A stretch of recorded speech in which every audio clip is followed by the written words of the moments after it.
Merci de la visite. Merci, Mourtala. En fait, moi, je suis... en fait, c'est lui mon professeur. Hein. C'est lui qui m'a tout enseigné. Et je suis actuellement enseignant à la base pour personnes handicap visuel. Et je coordonne un programme d'éducation inclusive au Sénégal. Dans 4 académies, Saint-Louis, Thiès, Kaolack et Ziguinchor, pour que les enfants déficients visuels qui n'ont pas leur place à l'INEJA puissent aller à l'école. Et dans ce cadre-là, nous travaillons avec une ONG belge dans le cadre de la coopération Sénégal-Belgique avec des activités bien inscrites, dont notamment la journée internationale, la canne blanche. Nous la faisons chaque année à travers le Sénégal, particulièrement cette année. C'est dédié donc au président Faye, qui va peut-être aussi après parler de ça. Notre objectif, nous, c'est que tout enfant déficient visuel, où qu'il soit au niveau du Sénégal, puisse aller à l'école comme son camarade, son frère, voyant. Et pour ça, nous formons les enseignants, nous formons les inspecteurs, les directeurs d'école, et nous sensibilisons aussi les parents dans ce cadre-là. Et l'association de M. Faye est un partenaire stratégique de ce programme-là qui nous permet d'aller vers une éducation inclusive de qualité au Sénégal. Nous avons commencé en 2017. Voilà, de 2022 à 2026, nos programmes plus élargis. On appelle carrément une inclusion sociale. Parce qu'il faut aller vers une inclusion sociale. Pas seulement maintenant à l'école, mais qu'est-ce que l'école peut faire de nos enfants pour que ces enfants handicapés puissent avoir une part dans la société.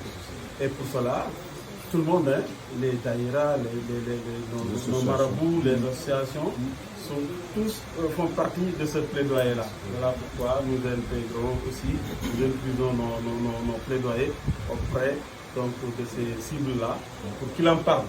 Qu'ils en parlent au niveau des mosquées, au niveau des daras, parce qu'il y a beaucoup d'enfants qui ne sont pas libérés. Dans certains, comme des serrères, souvent ils mettent l'enfant handicapé au dernier. Voilà, on les cache même parfois. Quoi.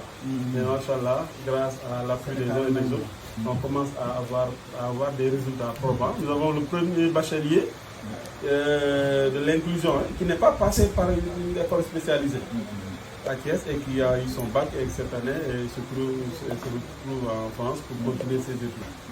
En tout cas, nous sommes très heureux donc, de vous accueillir et de partager avec vous quelques moments dans ce cadre-là. Rapidement, vous savez, quand je vous disais que le 15 octobre, vous savez, le 15 octobre, c'est la journée internationale de la canne blanche. Alors, donc, on célèbre la canne blanche, non pas seulement demander ce matin, c'est pas vous adorer notre religion. Ce n'est pas une adoration, c'est un moment de sensibilisation sur l'utilité et l'utilisation de cette aide précieuse, n'est-ce pas? Donc, on voulait pour collaborer un peu l'événement d'aujourd'hui. On avait fait un programme, c'est-à-dire que quand vous venez avec votre délégation, vous venez les yeux bandés avec une canne. Pour faire l'expérience de la Par contre, j'ai une canne ici. J'ai une canne Il a amené une canne. Voilà, déjà, c'est la canne. Ouais, déjà, c'est une bonne chose. Ça c'est une très bonne coïncidence. Aujourd'hui, c'est la journée internationale de la canne blanche. On célèbre la canne blanche aujourd'hui dans le monde entier. Cette canne, je l'ai pris pour moi. Machallah. J'ai dit, j'arrive, j'ai dit, je vais le ramener. Ok. Ça va être symbolique. Tout à fait.